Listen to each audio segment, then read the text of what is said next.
Y tal como lo anunciamos antes de irnos a corte comercial, esta mañana el presidente Carlos Alvarado visitará, como es tradición, la Asamblea Legislativa para presentar su informe de labores del último año. Vamos a ampliar un poco sobre esta información y las expectativas que se tienen para dentro de pocas horas y de todo lo que representa también la presencia del presidente Carlos Alvarado en un año que ha sido bastante convulso, no solamente para el país, sino también para él mismo. Vamos a saludar de inmediato a Daniel Calvo, quien es analista político y está con nosotros esta mañana, pues para analizar precisamente un poco ese discurso y qué podríamos estar escuchando esta mañana. Buenos días, Daniel, bienvenido a Costa Rica Noticias. Muy buenos días, Elki. Sí, de verdad, esperando con bastante expectativa realmente cuál vaya a ser el mensaje que el presidente de la República pues dará hoy en la Asamblea Legislativa en un año, de lo que ha sido un año específicamente bastante complejo por el tema del COVID, donde también, diría yo, su capital político se ha visto dilapidado en razón de una serie de escándalos. Inclusive días atrás la Asamblea Legislativa ha presentado el tema del informe de la UPAD, y también con la expectativa de lo que él pueda mencionar, cuáles serán sus pilares, sus propósitos para esta última legislatura, que como todos sabemos es una de las más complicadas, probablemente la más improductiva en razón de los bríos electorales que soplan con fuerza en la Asamblea Legislativa, pero donde todavía los costarricenses pues demandamos de la actual administración una agenda de reactivación que se nos ha quedado pendiente en los pasados 3 años, y también diría yo toda una infinidad de temas de cómo se pueden ir resolviendo, sobre todo para dejar quizá una mejor Costa Rica a la persona que lo sustituirá justamente dentro de un año. Daniel, empecemos con lo más reciente, que es el informe que presentaron los diputados de la comisión que investiga el caso de la UPAD. Un escándalo que queda bajo muchísima responsabilidad y en manos del presidente, aunque haya todo un equipo de trabajo que está del lado de él. El hecho de que se le hayan decomisado algunos bienes en sus oficinas, que haya habido un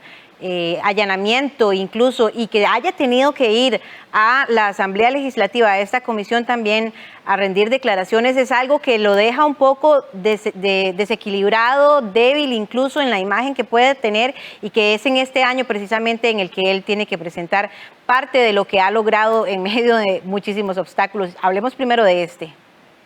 Efectivamente, Elki, vamos a ver, una investigación de esta índole pues tiene repercusiones en distintas esferas. Si bien todavía está pendiente ver cómo esto se va a resolver en la esfera judicial, lo cierto es que a nivel político el daño ya está hecho, el daño ya ha sido pues mancillar todavía más la imagen que el presidente tiene,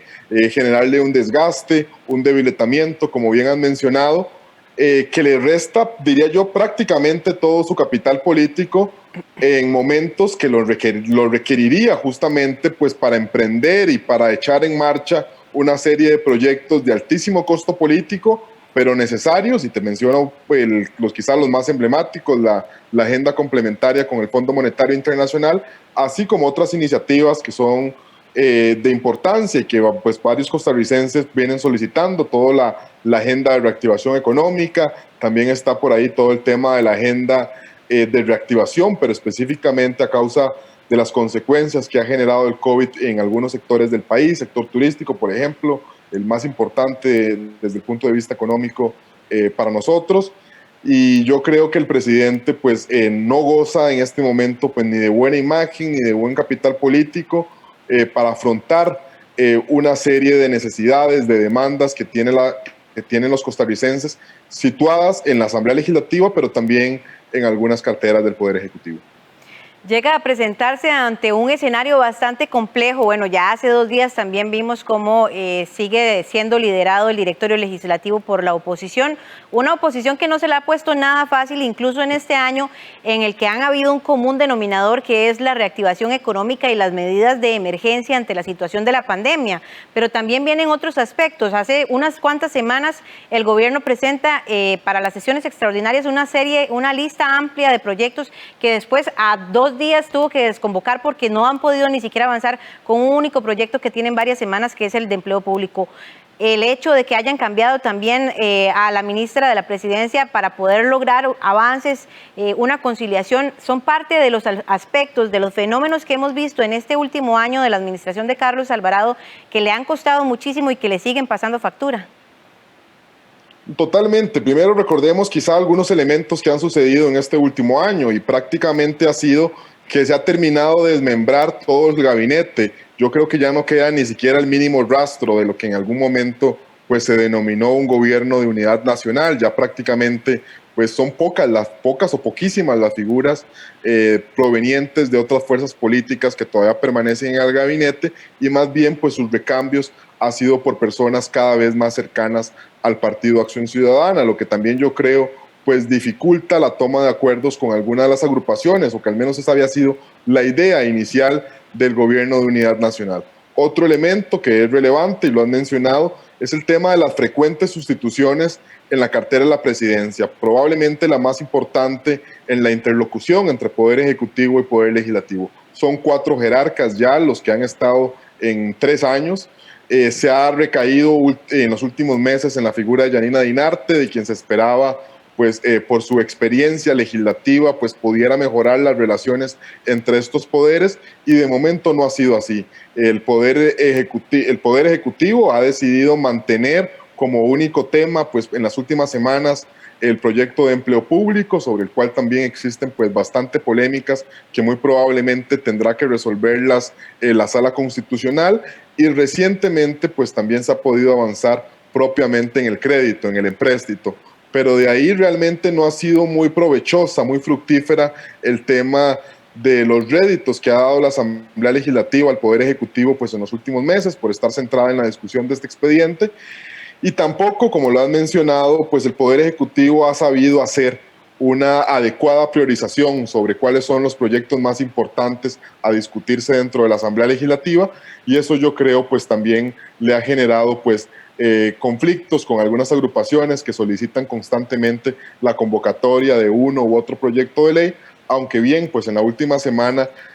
una convocatoria de hace algunos días de 180 proyectos se ha reducido pues por lo menos a 50 iniciativas de ley a discutirse. Yo creo que es un avance, pero claramente todavía no llegamos a la priorización que yo creo que todas las fracciones políticas y sobre todo ciertos sectores del país están demandando en una coyuntura tan atípica como la que está viviendo pues Costa Rica y el mundo.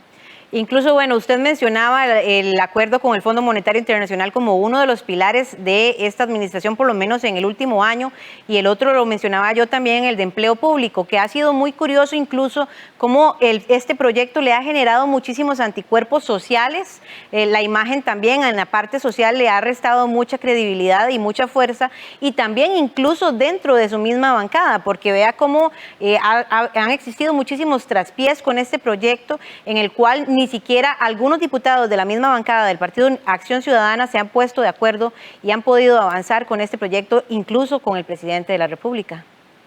Elqui, esas fricciones a las que usted menciona que se han dado pues ya inclusive en la fracción de gobierno, que también recordemos no es que sea una fracción muy amplia, apenas son 10 diputados, y que ha llevado a que principalmente la diputada Paola Vega, Wilmer Ramos y en ocasiones Luis Ramón Carranza pues tengan posturas distintas a lo que el Poder Ejecutivo y algunos diputados de la fracción pregonan sobre el expediente de empleo público, es también poder observar cómo estas fricciones del partido de gobierno se dan con ciertos sectores que hasta hace muy pocos años habían sido los pilares o los bastiones electorales de esta agrupación, y eso es especialmente relevante en un año electoral donde posiblemente pues nuevamente se les intente hacer un guiño estratégico con miras a contar con su respaldo en las elecciones de 2022. ¿A quiénes me refiero? Al sector público, a empleados universitarios, a sindicatos, que si usted hace memoria, hasta hace algunos años eran, diría yo, los bastiones electorales más fuertes que sostenían al Partido de Acción Ciudadana. Hoy se encuentran, pues, en un conflicto abierto con el presidente de la República, con algunos diputados, con algunas carteras ministeriales, y eso yo creo será un tema que el Partido de Acción Ciudadana pues buscará resolver, no sé si lo logrará del todo, pero sí por lo menos aminorar, porque el Partido Acción Ciudadana, al igual que todas las fracciones de oposición representadas en la Asamblea Legislativa, pues también entienden que en este año será fundamental que todas las decisiones que se vayan a tomar pasen quizá por un tema de cálculo electoral, que aunque por más que lo intenten negar, será realmente difícil que eso no suceda así, porque lo que se está jugando o lo que se va a empezar a jugar en los próximos meses es justamente la presidencia de la Asamblea Legislativa y también pues la conformación de lo que vaya a ser la próxima Asamblea Legislativa 2022-2026. Y precisamente sobre esas fricciones parece interesante. ¿Le ha costado realmente al presidente Carlos Alvarado, Daniel, ser líder en una situación, por ejemplo, como la pandemia? Incluso lo vimos, vamos a irnos un poquito más atrás, como el expresidente Luis Guillermo Solís logró en medio de la crisis de la situación de los efectos naturales de los huracanes que nos acecharon, logró mantener una conciliación, una línea unificada sobre las acciones que se debían de llevar a cabo. Este no ha sido el caso de Carlos Alvarado. Vemos cómo incluso recientemente, en los últimos días, ha tenido fricciones con los empresarios de nuestro país por los tipos de medidas que se están tomando, y un poquito más atrás, incluso cuando se intentó hacer las mesas de diálogo en las que incluso involucró en ese entonces el presidente de la Asamblea Legislativa, Eduardo Kruzan, para poder avanzar. Yo me imagino que el propósito de él era tomar decisiones y que esas decisiones se convirtieran en acciones reales de inmediato, involucrando un poco a la Asamblea Legislativa también en esto. No lo logró tampoco, no lo logró con los diputados, no lo logró en una mesa de diálogo y no lo está logrando ahorita con los empresarios. Mire, hacer comparaciones siempre será odioso, pero yo creo que es de manera evidente que el presidente de la República, Carlos Alvarado, no ha tenido el liderazgo suficiente. Primero, en una coyuntura realmente difícil, que no creo que tampoco sea tan sencillo pues poder lidiarla, pero constantemente hemos visto temas de improvisación en cuanto a que por momentos dice que la decisión pues podría ir por determinado lado, termina variando, problemas con algunos jerarcas, ha intentado congraciarse con varios sectores al mismo tiempo y al final de cuentas pues le ha quedado mal a todos los sectores. No ha podido ser quizá el equilibrista que en algún momento sí lo pudo ser Luis Guillermo Solís, que usted mencionaba. Recordemos también que la experiencia política de Carlos Alvarado no es la experiencia política que han tenido pues otros presidentes de la República, quizá con una muchísimo mayor trayectoria tanto en la vida partidaria como en el aparato público. Y de alguna manera pues eso ha quedado demostrado, ha quedado en evidencia. Y también decir que el liderazgo es saber rodearse de personas, y yo creo que no solo Carlos Alvarado pues ha quedado debiendo en labores de liderazgo. Mencionemos, por ejemplo, los vicepresidentes de la República. Mire, yo le apuesto que en este momento muchos costarricenses no recordarán el nombre, porque han sido figuras casi que prácticamente invisibles. Lo mismo en algunas carteras que por las circunstancias que vive el país, pues deberían de tener o se requeriría quizá un liderazgo muchísimo más amplio. La cartera de la ministra de Economía, por ejemplo, que yo creo que también es una figura invisible hasta la fecha. Y así, bueno, hemos mencionado los constantes cambios existentes en la cartera del Ministerio de la Presidencia. Y uno que más bien usted, pues mejor que yo lo sabrá, es las debilidades a nivel de la cartera de comunicación que el presidente ha tenido, pues no solo en el último tiempo, sino a lo largo de estos 4 años. Por último, Daniel, ya para cerrar esta entrevista, ¿qué avances ha podido tener en su gestión el presidente, por lo menos en el último año? Podríamos destacar obra pública, un poco las infraestructuras viales se han ido avanzando. Creo que ese podría ser su fuerte en el camino en esta presentación de esta mañana. Y tras de esto, un poco también lo que ha perjudicado en ese accionar el recorte del presupuesto, que fue también un golpe fuerte para el gobierno. Mire, usted lo menciona bien, realmente uno de los puntos altos, y muy probablemente esto también va a quedar todavía en mayor evidencia cuando ya se vengan pues a sacar quizá las medallitas cercanas al tema del periodo electoral, será el tema de infraestructura. Me atrevería a decir que realmente, haciendo una muy rápida evaluación del gabinete, la figura de Rodolfo Méndez Mata pues sobresale muy por encima de otras figuras como a las que yo le mencionaba, que han pasado pues completamente invisibilizadas a lo largo de esta administración. Entonces eso será uno de los temas principales, me imagino yo, que vaya a existir un abordaje. Existirá también un tema de abordaje en cuanto a las circunstancias tan particulares que le ha tocado vivir a Costa Rica con el tema de la pandemia del COVID, no solo en razón de la atención del tema sanitario, que creo que todavía, pues,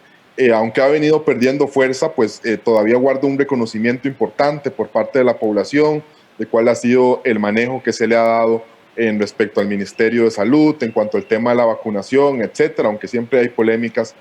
importantes y sobre todo denuncias también acaecidas en los últimos días, por ejemplo, con el tema de la falsa vacunación, con escándalos administrativos en la compra de vacunas, escándalos también en la Caja Costarricense, pero creo que todavía eso guarda algún grado de reconocimiento. Pero diría yo, lo más importante, lo que uno esperaría en este mensaje del presidente del día de hoy, en las próximas horas, es que él pueda delinear, tener primero una claridad de cuáles son las consecuencias en el ámbito político, en el ámbito social y económico de la pandemia, pero no solo generar ese diagnóstico, sino que pueda delinear, ojalá, algunas acciones que él intentará, pues, poner el pie en el acelerador en este últimos 12 meses que le restan de gestión, para así, pues, entregar al menos una Costa Rica que le pueda hacer frente, pues, a los temas que quedará debiendo. Recordemos que vamos a tener un retroceso importantísimo en temas de turismo, por consecuencia de ello, en nuestras finanzas, pero que nos permitan quizá salir del precipicio en lo que quizá a él le correspondió también iniciar la gestión. Podemos recordar la situación tan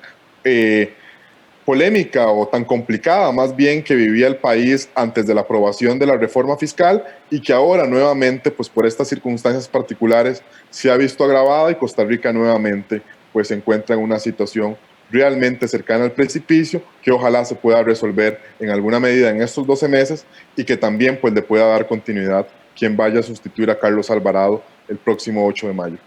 Perfecto, Daniel. Muchísimas gracias por su ayuda y por aclararnos un poco lo que podríamos esperar para esta mañana. Muchas gracias por acompañarnos en Costa Rica Noticias. A las órdenes. Y sumergido en una gran crisis sanitaria, la India distribuye oxígeno en los lugares donde más escasea. Esta y otras informaciones internacionales al volver de la pausa.